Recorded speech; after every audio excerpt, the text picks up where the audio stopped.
Alam niyo ba boys na may nagagawa kayong masculine habits na sobrang hot sa paningin naming mga kababaihan? This is Cheryl Ting and welcome back to our channel. Maitim ba skin? Underarm at singit mo? K-Skin ang bahala sa'yo. Premium ang ingredients, paraben-free and sulfate-free, and FDA-approved, kaya safe for everyone. With K-Skin, ibalik ang alindog mo. Huwag nang magpahuli. Alam niyo ba, meron kayong nagagawang mga masculine habits na akala niyo wala lang sa amin pero hot na hot ang dating ninyo sa amin pagka ganon. Nagdadagdag ng pogi points or macho points sa inyong mga kalalakihan sa paningin naming mga kababaihan. Number 1, speaking slowly with intention. Yung tipo bang nagsasalita kayo ng kalmado? Yung tipong hindi ka nagra-rush or nagmamadali para tapusin yung message mo at your own pace. Alam nyo ba, sobrang magnetic sa aming mga kababaihan yan.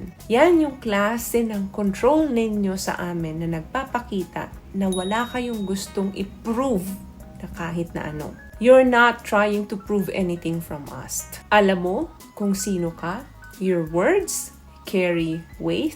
Sobrang hinahangaan namin yung mga klase ng lalaking ganyan. Hindi dahil sa gusto ninyo, dahil yun sa gusto namin. Yung tipo bang kalmado pa rin yung boses nyo, yung tono ng pananalita nyo, kahit na heated na or meron na tayong arguments or kahit na mainit na yung ulo nyo.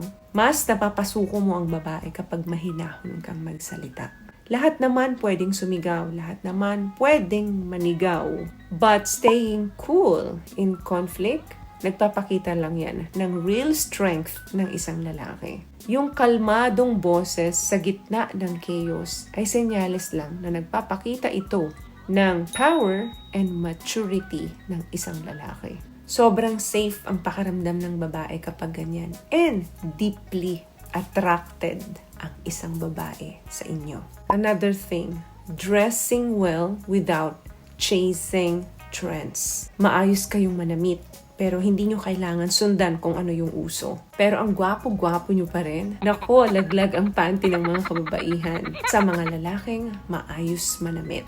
Style isn't about chasing new look. Kung ano yung uso, yun ang gagawin, yun ang susuotin. Hindi po ganun. It's about knowing kung ano yung babagay sa'yo, kung ano yung fit sa'yo, at kung ano yung mukhang neat or clean para sa'yo. Ang isang lalaking maayos manamit ay nagpapahiwatig ng quiet confidence and self-respect. Yung mga effortless na ganyan para sa inyo, sobrang nag-stand out yan sa paningin naming mga babae. Another thing na masculine habits na nagagawa nyo na sobrang hot sa paningin naming mga kababaihan. Protecting without being controlling. Ang totoong protection isn't about controlling. May mga lalaki kasing sobrang akala nila alam na nila yung ikabubuti ng partner nila to the point na nasasakal na nila ito. Then, ang sasabihin, pinoprotektahan lang nila yung mga partner nila where in fact, kinokontrol mo na siya.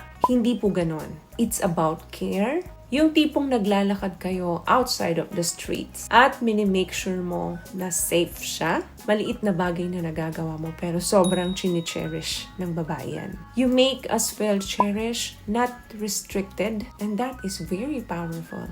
What I love about this product, itong No More Dark Secret ng K-Skin, bukod sa may advanced whitening na siya na kung saan pwede niyang matulungan na pumuti yung mga singit-singit mo, moisturizing, meron siyang anti-irritation, antibacterial, maintain healthy pH level. Hindi lang pambabae, meron din po tayong pang-lalaki. Another thing, fixing things nang hindi kailangan i-big deal ang lahat. Sobrang attracted sa aming mga kababaihan yan kapag nakikita namin na yung isang lalaki ay kaya niyang i-solve or kaya niyang i-handle yung isang problema nang hindi niya ipinagsisigawan ito. Hindi niya ito pinagyayabang. Just a quiet competence. Yung mga simpleng habit na yan na nagagawa ninyo, sobrang gusto or sobrang love ng babae yan. May mga lalaki kasi kapag may pinagdadaan ng problema, kailangan nilang i-voice out ito sa public, kailangan nila itong ipagsabi, or kung may mga small wins sila, talagang binabrag nila ito, pinagsisigawan nila ito, to the point na nagmumukha na silang mayabang. Turn off ang babae dyan. Another thing, being present in the moment. Hindi naman namin hinihingi yung attention mo. Hindi naman kami nag-ask ng oras mo. Pero kusa mo tong in-offer, kusa mo tong ibinigay. Nakinig ka, nag-engage ka, at in-involve mo yung sarili mo. Sobrang appreciate ng babae yan. Kasi naipaparamdam nyo sa babae na they are valued and seen. That grounded presence speak louder than compliments ever could. And last one, being neat. Akala nyo baliwala lang sa mga kababaihan? Alam nyo po ba na ang cleanliness para sa amin nagbibigay ng lasting impression? It might seem small, pero nakatatak sa isip namin yan. Kasi tingin namin sa isang lalaking clean, neat, groomed, and organized is karespe-respeto sa paningin namin yan. Turn on sa aming mga kababaihan yan. Alam niyo po ba? Yun nga lang, hindi namin madalas sinasabi ito sa inyo. Pakiramdam din ng babae, nakikita niya sa isang lalaki yung maturity. Kapag marunong siyang magdala ng kanyang sarili. Akala mo lang wala, pero nanonotice ng mga kababaihan yan. Alin sa mga napag-usapan natin dito ang nagre-represent sa'yo? Comment mo nga kung meron. So, may nakuha ka bang tips sa mga napag-usapan natin ngayon? At kung nagustuhan mong ating video, please give it a thumbs up, comment down below, and thank you for subscribing. Thank you for sharing this video. Once again, always love yourself and be a blessing.